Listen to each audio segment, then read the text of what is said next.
안녕하세요. 여러분은 해외여행 갈 때 뭐부터 준비하세요? 비행기 티켓?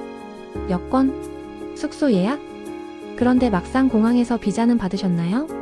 라는 질문을 들으면 당황하시는 분들 은근히 많습니다.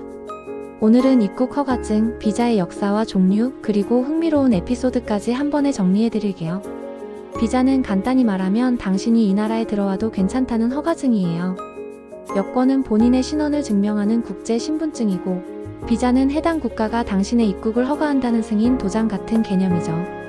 여권은 본국에서 발급하지만 비자는 외국에서 받는다는 차이도 있어요.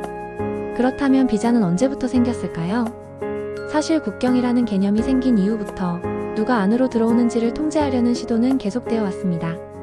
고대 이집트나 로마 제국에서도 외국인이 입국할 땐 일종의 통행 허가서를 지참해야 했고, 중세 유럽에서는 왕이 발급한 서신, 즉 왕실 통행증이 지금의 비자와 비슷한 역할을 했습니다. 하지만 현대적인 비자의 개념은 20세기 들어서 본격화됐어요.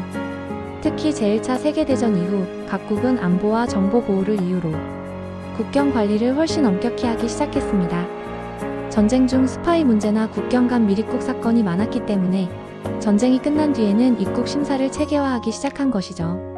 그래서 이때부터 여권은 당신이 누군지, 비자는 당신이 우리나라에 들어와도 괜찮은 사람인지를 판단하는 기준으로 역할이 나뉘게 됩니다.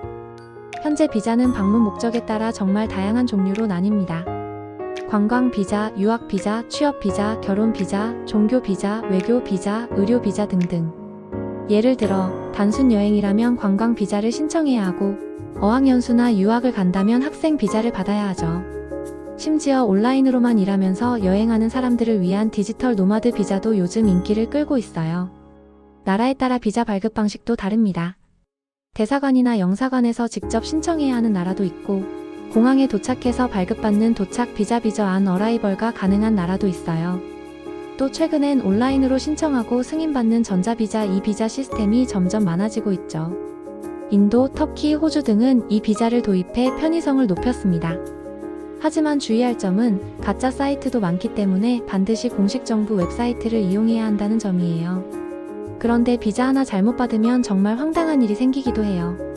한 예로 미국에 입국하려던 한 남성은 이름이 오사머라는 이유로 입국 심사에서 몇 시간 동안 조사를 받았고 결국 입국이 거부됐습니다.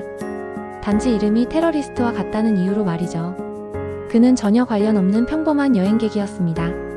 또 한 유튜버는 비자 없이 자유롭게 살겠다 는 콘텐츠를 위해 중동 국가로 무비자 입국을 시도했지만 공항에서 바로 입국 거부당하고 본국으로 강제 송환됐어요. 이 에피소드는 영상으로 남아 화제가 됐고, 비자는 절대 우습게 보면 안 된다는 교훈을 남겼습니다. 국가별 비자 정책도 외교 관계에 따라 크게 다릅니다. 한국은 현재 190개국 이상과 비자 면제 또는 간편 비자 제도를 맺고 있어서 여권 파워가 세계적으로 높은 편에 속하죠.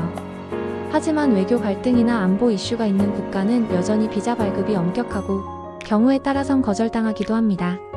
이와 반대로 유럽의 쉥겐 조약처럼 26개국 이상이 하나의 공동 비자 정책을 통해 비자 없이 자유로운 이동이 가능한 지역도 있어요.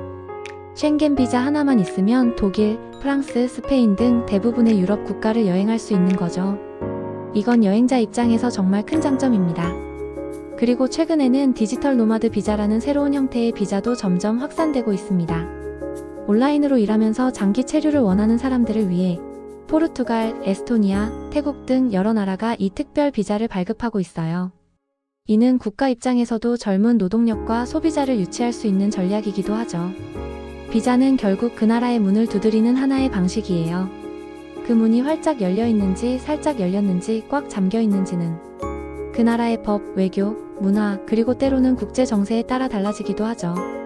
여러분, 비자는 단순한 입국 허가증이 아닙니다. 그 안에는 수많은 역사와 정책, 이야기들이 숨어 있어요. 어쩌면 여행이란 목적지에 도착하기 전부터 이미 시작되고 있는 걸지도 모릅니다. 오늘도 유익하셨다면 구독과 좋아요 눌러주시고, 혹시 비자 때문에 겪었던 황당하거나 재미있던 경험이 있다면 댓글로 남겨주세요. 다음 영상에서도 세계를 새롭게 바라보는 시선 함께 나눠보겠습니다. 감사합니다.